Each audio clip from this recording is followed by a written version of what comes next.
Hello everyone, I'm Tracy Banner. Welcome to my channel.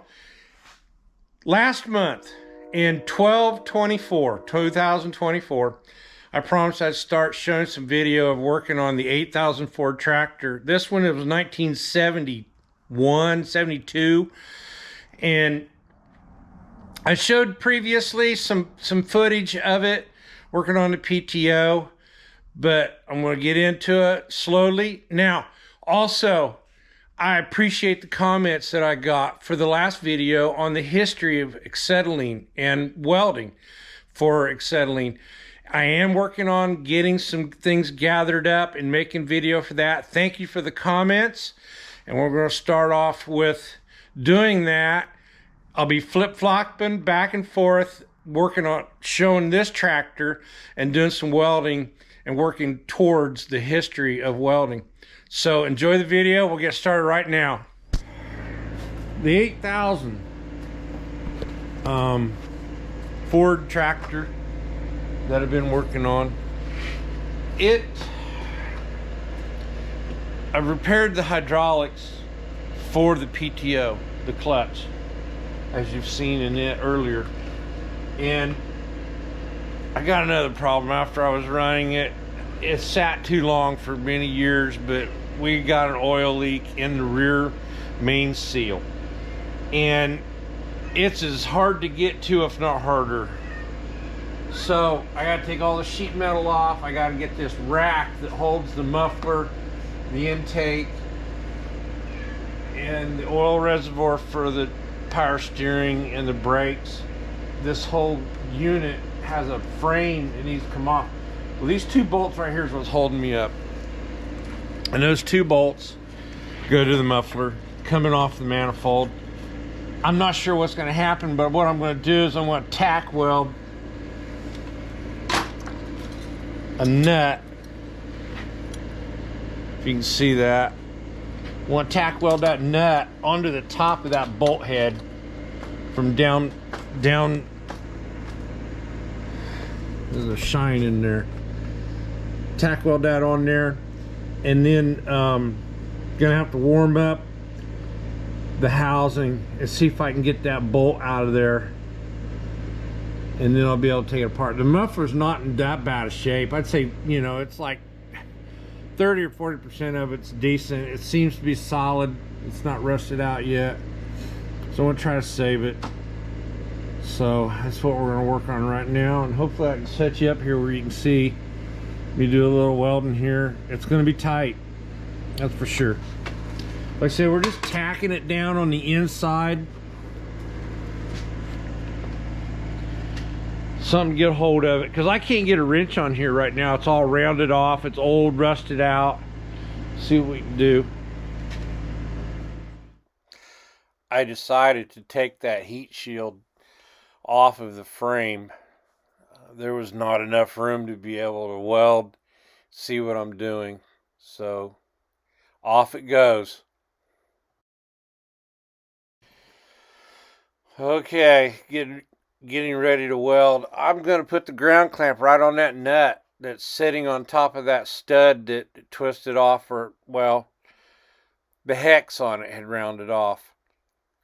So I'll just tack weld right down into the center of that nut onto that stud, and then try to see if it backs out when I'm finished.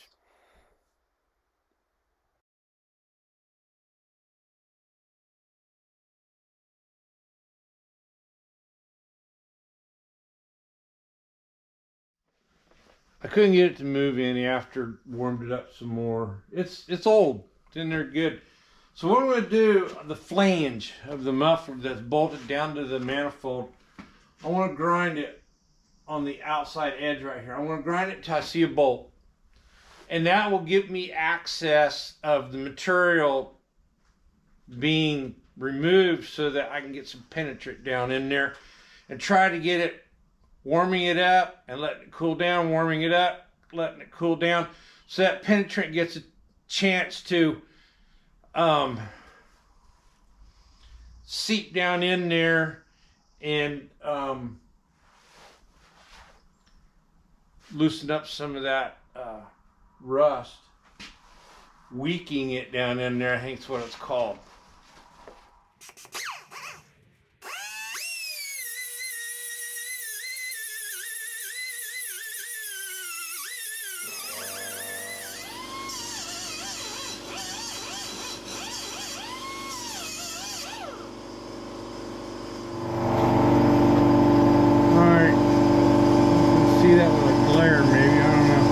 See where I ground the material off the side. I can always add to that. I'll put a copper rod in there and use the MIG welder or stick, but MIG's best, and just keep adding to that metal until that flange is back there. Or I can make a whole new flange and weld it on the bottom of this pipe right here. But I need to get oil down inside there. And we'll keep warming that up and adding to it. Eventually, it'll, like so, it draws to it when it cools back down.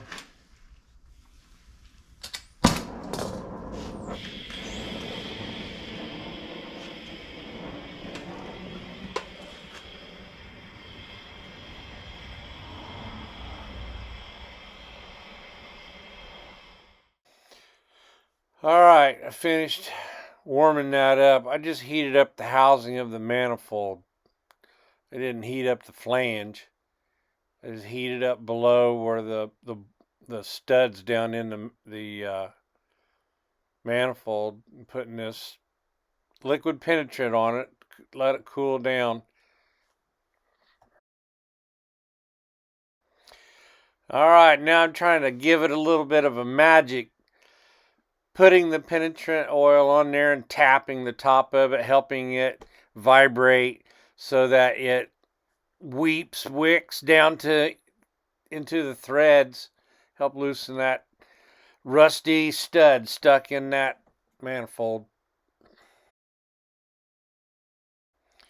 Warming it up again, just the process, giving it that chemical reaction to be able to loosen up that threads down in that manifold. Want to warm it up again and then cool it down with that liquid penetrant. Heat this up probably 6 or 7 times. Got it pretty hot right there. Not cherry red, but got it hot. Got the bolt nice and cherry, but got it hot right there. Let it cool down a little bit. You can hear it ticking as it's cooling down. You don't want to get too hot. It'll crack. So anyways, kept spraying it, tapping it, spraying it, tapping it, letting that stuff soak in there. And I've got it, the bolt, to move. Not very far. But what I'm going to do now is spray it and work it back and forth with the wrench. Maybe heat it up again. Keep doing it until it's going to spin out of there. But it's barely moving. I don't know if we can see. You probably can't. I can feel it.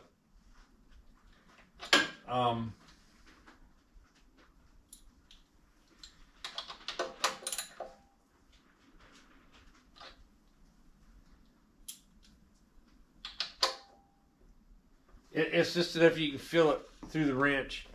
It's just clicked just enough. So I'm going to keep heating it up and tapping it and working it back and forth, and that penetrant's going to get down in there. Eventually we're going to get it off. Then we've got to work on the other one. The other one I ground the flange, and I've been putting some penetrant on it and warming it up, trying to get it started. So keep working on it. So far it's looking good. I don't know if you can see it or not, but trying to give you a view here.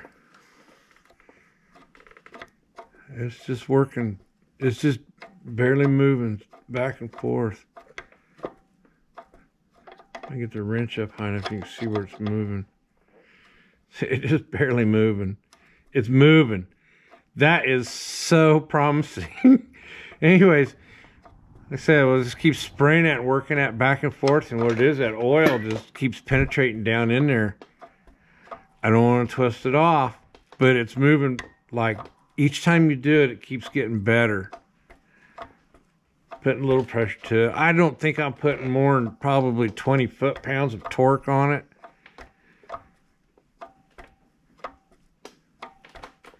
We'll just keep working that back and forth and spraying it. I may heat it up again. I may end up going to lunch. I'm hungry. We'll see what happens. Keep working on it. Eventually, there it goes. Woo! You may see it happen before I get there. There it goes.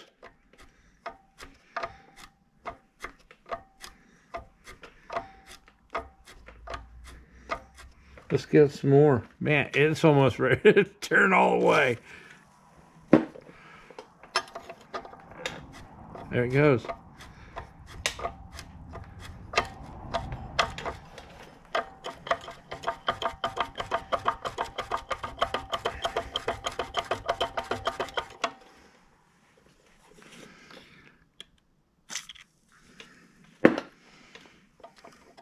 I don't know how much these manifolds cost. I can find out real quick. I think it's the 8210 and the TW10, but they got the turbo. I think the manifold is still the same on the exhaust side though. It's just, it might be different right here where I'm at. It may be a different flange. It's flat, but the hole coming out of it could be just a slightly different. I'm not sure.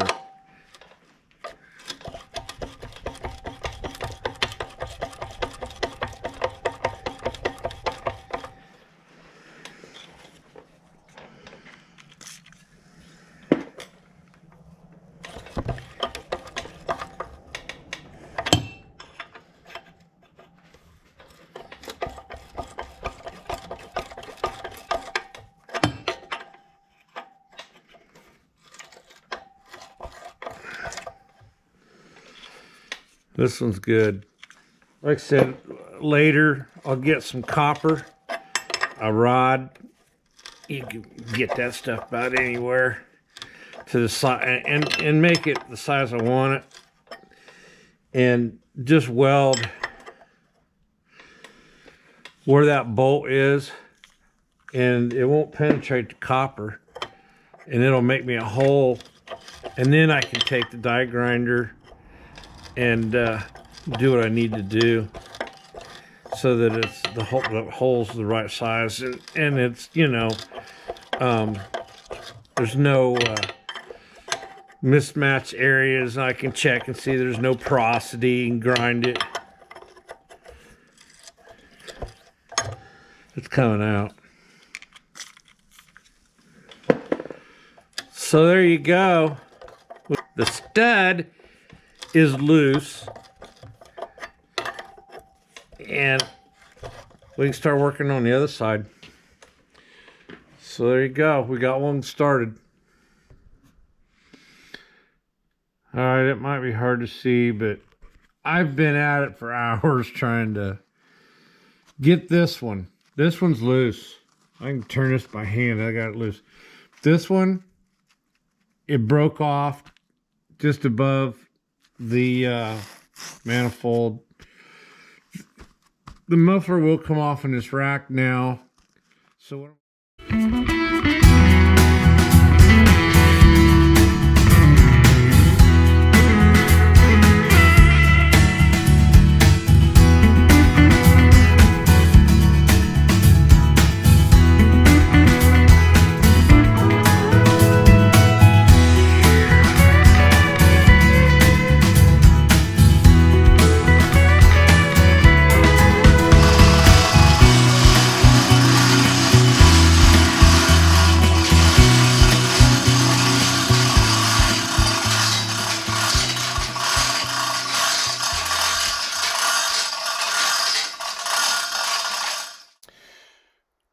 Well, at this time, I'm going to start making a frame for the front nose. The bolster, it's going to split right where the engine's at.